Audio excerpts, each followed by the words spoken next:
Thank you for joining me, Stacy with the Sweet End, on this gender reveal chocolate stuffed apple. So let's get started. So I have my two Granny Smith apples already clean. I did not remove the wax because I'm only going to be dipping them in chocolate.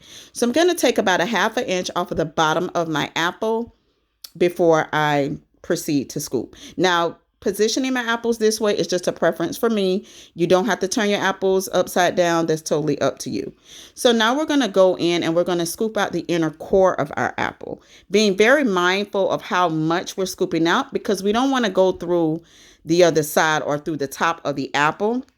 So you want to gently yet firmly scoop out the inner core of your apple, and you're just going to toss that over to the side. Now, after you are completed with your scooping, you can use lemon juice on the inside of your apple to prevent browning. That's totally up to you.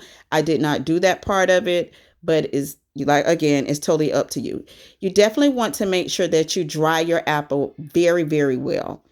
Here's the thing. You don't want any wetness inside of your apple when you get ready to fill your apple, as well as when you're getting ready to dip. So I'm just drying my apple very, very well, the top of my apple, as well as the inside of my apple. Now I have my cream cheese filling already made, and I will put the recipe in the description on how I made the cream cheese. So I'm just going to take a little Chef Master's food coloring, blue and pink, and I'm just going to mix that up until I get the desired color that I like. You don't want to use, it actually doesn't require much coloring, maybe a drop or two to get the desired color that you are looking for. But if you want it darker, you can always go more. So you just want to be mindful of how much color you're adding. So I'm just going to mix this up. And now I'm going to place it into my piping bag, which I'm going to scoop inside of my apple. Let's go. So cleaning up my mess a little bit, you got to have your area clean. So I have my piping bag, and now it's time to pipe into my apple, right? So I'm taking my piping bag and I'm just going to go ahead and pipe my pink in, being very mindful of how much you put into the actual apple, because remember, we got to put the tops back onto our apple. So you got to be very, very mindful of how much you are putting into your apple. So you're just going to take the top of your apple, well, the bottom of your apple that you cut off, and you're going to gently place that back onto your apple. It's going to fit because it was the way that you cut it off. So just make sure that you're angling it right, so that way you can have a nice fit. So we're just going to take our sticks and we're going to place them firmly into our apple. And I have some paper straws that I decided to put on over my sticks, just for decoration purposes. And now here I have my apple. Now, if you put them in nice and firm, you will have it will hold it. Sometimes it doesn't. You may have to use some excess chocolate as glue to make it stay. So now we're just going to go ahead and proceed to dip our apple. But before I do that, I'm going to cut my straws down just a little bit, just so they're not so tall. It's just a preference of mine. After doing so, I'm just going to go ahead and now prepare myself to dip my apple into my chocolate. So I'm just slowly dipping my apple, turning it, and it's shaking off that excess chocolate, because you don't want so much. You're just going to shake off that excess chocolate and just kind of tap the bottom. I normally would use parchment paper, but I'm out.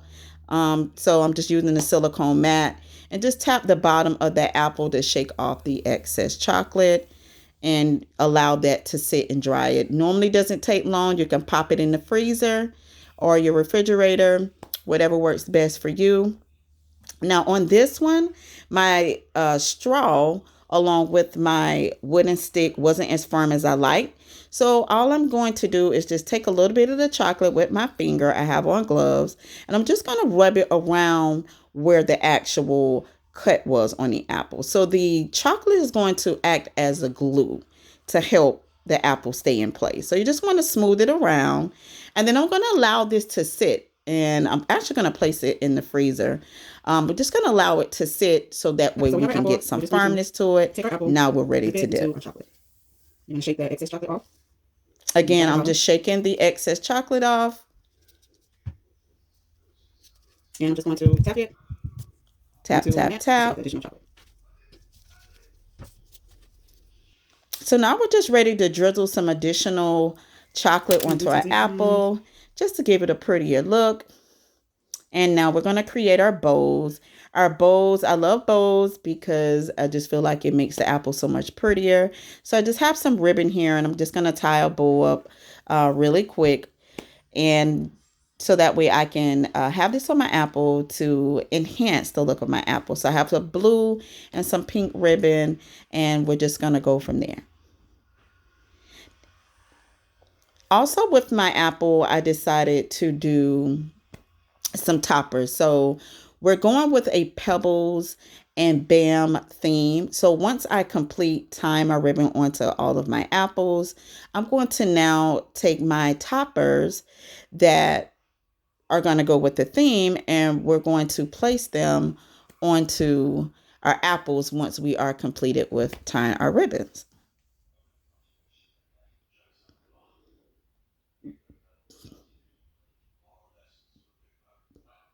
You want to make sure that you tie your ribbons really, really tight. And now we're going to go ahead and place on our Pebbles and Bam toppers. Is it a girl or is it a boy? These are really fun. They're super cute. I really enjoyed creating these.